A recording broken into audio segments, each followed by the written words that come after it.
Brandon Thundar Sindos, the author of the Abortion Battle Book, and today we're talking about rich people.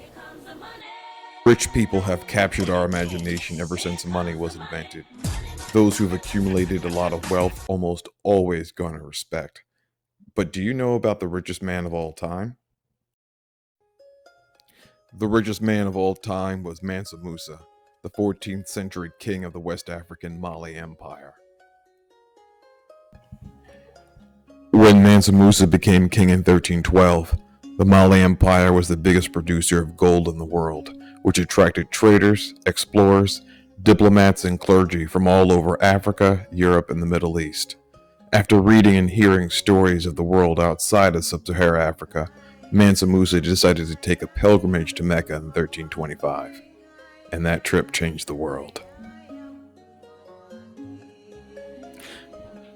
Mansa Musa's pilgrimage to Mecca was the most charitable trip in human history. Being a highly religious Muslim, Mansa Musa strongly believed in the Quran's call for alms to the poor, widows, and orphans. He lavished gold on every impoverished person he came across, from West Africa all the way to the Arabian Peninsula, donated generously to schools and orphanages, and he even built a mosque every Friday.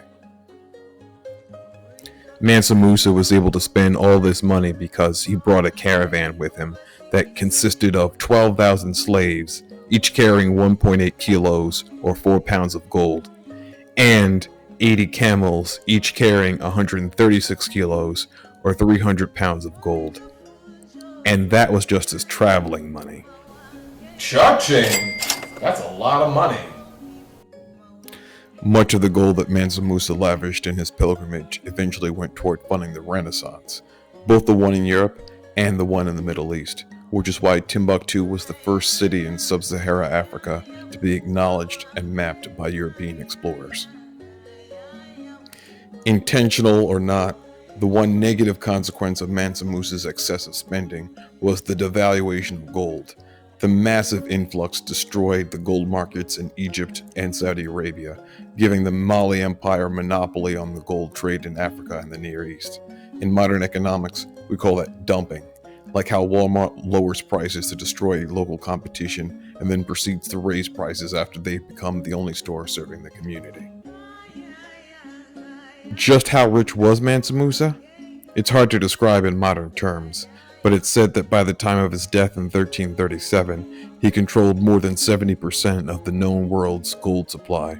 His influence on prices and trade became so extensive that inflation was curbed after he went on an asset buying spree, making him the 14th century equivalent of the chairman of the Federal Reserve. Well, I hope you've enjoyed our presentation about Mansa Musa. Join us next time as we talk about the first Louisiana Native Guard, the original Black conservatives. This has been Brandon Thundar Sindos, the author of the Abortion Battle Book. Have a brand-tastic day, and we'll catch you next time.